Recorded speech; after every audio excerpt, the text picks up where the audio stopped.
Good evening, everyone, and welcome to this week's edition of The Passion of the Digital Artist. And here he is, that passionate digital artist himself, Jeff Mueller. Hey Xavier, how's it been? Just a little subdued tonight, as you can tell. How are you doing? Yeah, pretty good. It's been a couple weeks since we did the video blog. Yeah, it has been. I think the last one was at the Super Bowl, or right after the Super Bowl. Yeah, it could have been. It could have been. Yeah. So, Interesting. So, what are we up to, Jeff? well, the first thing I'd like to let everybody know over this. I've never grown a full beard, neck beard before in my whole life. Even when I was younger, I usually did. So I'm going to be in the next couple of months growing it out, but by spring it'll all be back. I just wanted to see what it's like. So look for the gray beard off, because you can kind of see there's a little bit of gray in there. But then all of a sudden one video blog it'll be dark brown. And it's a miracle. How does that happen? I was talking to my wife and I said, well, I do have brown hair, but what if I just made it black?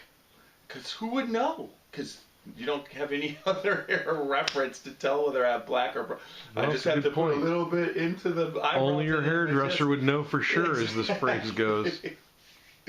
So anyways, that's a new look for me just over the winter. It's been a pretty, what would you say, weathery winter. So it's been the cold weather and the snow has definitely worn out its novelty for this year. It's been kind of nice. So that brings me, yay! Yay! What do you got there? The digital part of Mushrooms to Heaven is awesome. Finished. And this particular piece. It's a 16 by 24, and this is what Simply Canvas prints out, and the frame also. This is a very reasonably priced type endeavor. I basically, if you want to flip around onto that back there, my Evelyn Brent portrait, that piece for me to get matted and framed was $175. Now, I'm here to tell you with, on this particular piece, staying in the 16 by 24 range, when you get to the larger prints, when you're talking about 40 by 60 or 30 by 60, which is a majority of what I do for my work, you get up into the $200, $300 range of. I think actually a 40 by 60 costs you right around $400. So, and unframed. So when you get in a larger, but when you're within this realm of a 16 by 24, which is a little, this is not completely small for me, but this was I believe right around 100. It was the same price as, I think it was just a little bit less than just the framing cost to print this high quality canvas. The simply you can see back here the quality of this wood. The canvas is high quality, and then you're talking about 100-year-old inks. 100-year-old inks are more light fast than the acrylic paints themselves. Acrylic paints are 75 to 100 themselves. So you're talking about, when you're talking about the inks, you're talking about the same or a little bit better quality than you are with the acrylic paints that I use. And I've been experimenting a little bit. I like golden acrylic paints. I like the Winsor Newton. They have a couple different lines, but I like the Artista series for them. But now all I've got left here is to finish. I probably got about 5 to 6 hours of just adding the acrylic paints to this particular piece. I'm gonna take this particular fungus mushroom down so that it's not brighter than the top mushroom, and it's gonna kind of lead you up. I don't mind this mushroom being a little bit lighter down here because it kind of takes you back through here and then back up through. So, and then I'm gonna add a little bit more depth through here, and then I'm gonna do some thicker painting through the Van Gogh type feel of the bark. I mean, it's just like all this painterly feel. Yeah, it's like it's kind of he did the paintings of the Italian olive groves, and in them he's got that kind of long brush strokes for the trees and whatnot, and I tried to have that particular flow going on through the bark when I was doing this. When you do something like this where the subject matter is simple, composition is very, very, very important, because composition, when you're doing something more, becomes way more prevalent than if you were doing something complicated, like a cityscape or whatnot. There's so much there's so much going on in one of those. Where this is, there's a good amount going on as far as, but it's just bark, the mushrooms and the green of the grass. So that it's going to be way more prevalent as far as your technique of your brush strokes. And I like to work on this type of a painting every once in a while in order to hone my skills and develop my technique to if I was to use that in a more complicated painting. It's always a good I think it's going to look awesome, Jeff, but if I know you, it's going to be a little bit more than 5 or 6 hours. It always is. Perfectionist that you are. All right, that brings me to the newest painting. And if you take a look back here, this particular painting, which is called State of Blue Illumination, it's going to be it's a 3 or 4 painting series, taken nighttime of the New York skyline from the Empire State Building, and then in this particular case, this is from the observation deck looking up at the Empire State Building. You can see right now that's the partially the photo reference involved with the painting, but right here is how far I am on the painting. So explain again for those that haven't seen your blog before, when you do the flip-flop like that, what's painted and what's not. Well, this particular piece, this part is the painting so far, and it's paint in the form. All the brush strokes are there.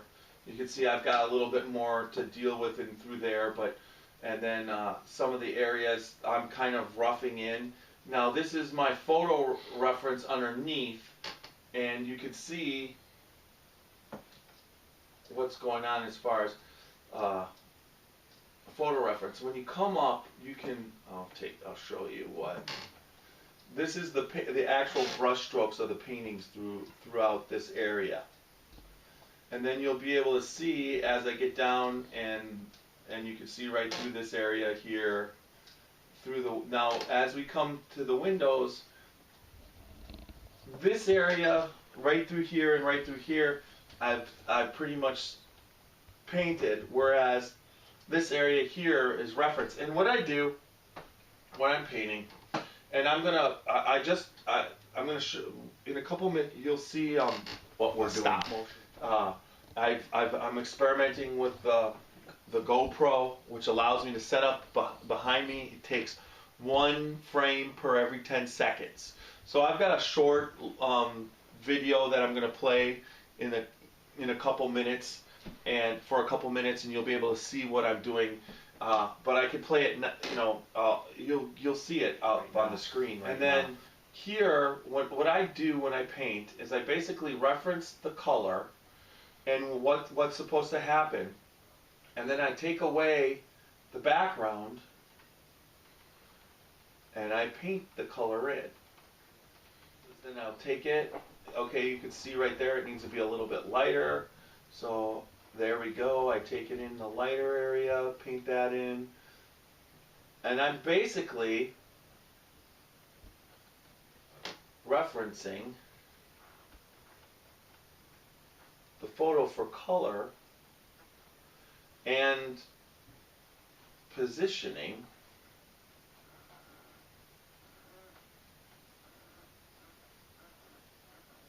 as you fill that in. And you take a look, it's not as close as I want it to be. It looks like it got a little lighter there. I'll take a light one off there, bring that through. Take a look again. Looks like I need a little bit dark. Going through here. Kind of come up.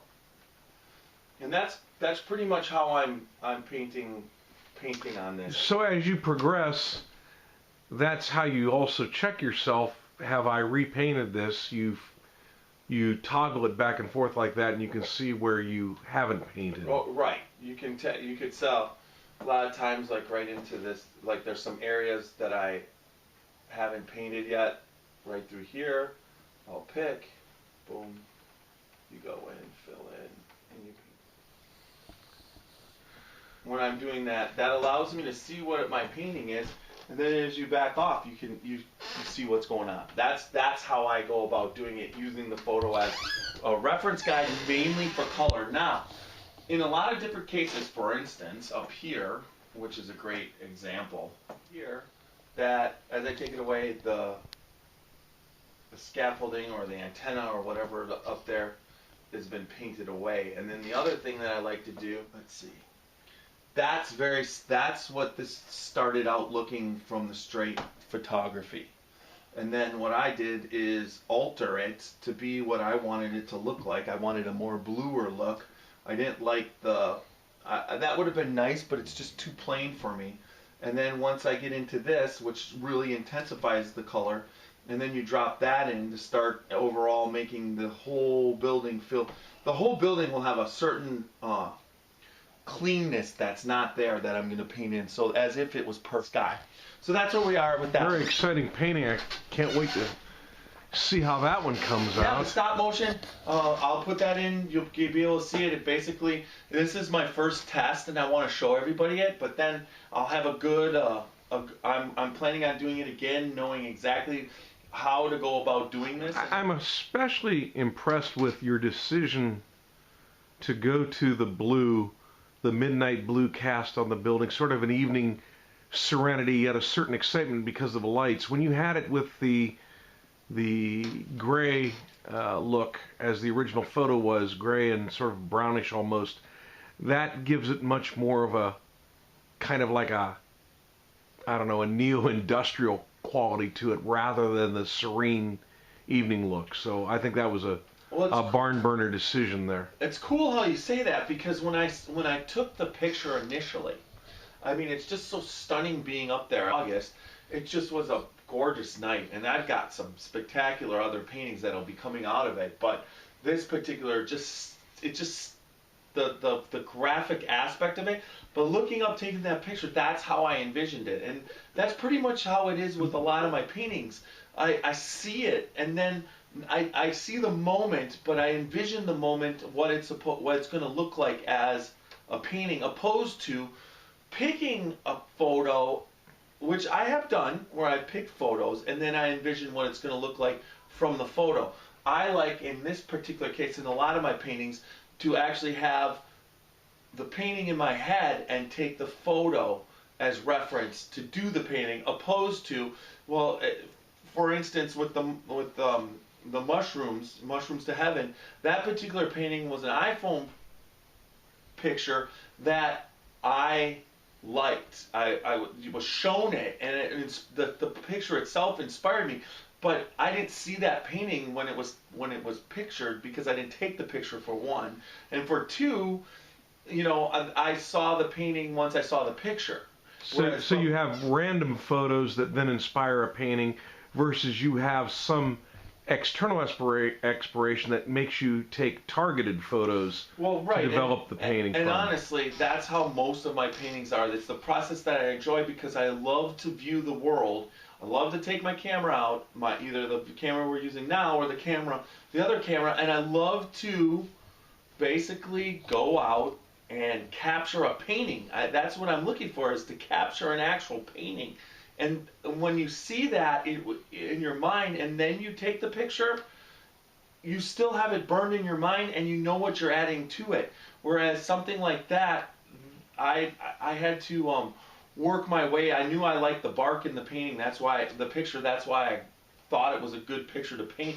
And then it kind of defined itself. Whereas this, it's already defined itself in my head, and a lot of paintings are like that. So very interesting. That's where we're at. Quite the interesting blog. I hope so. Maybe we'll put it in 2 parts.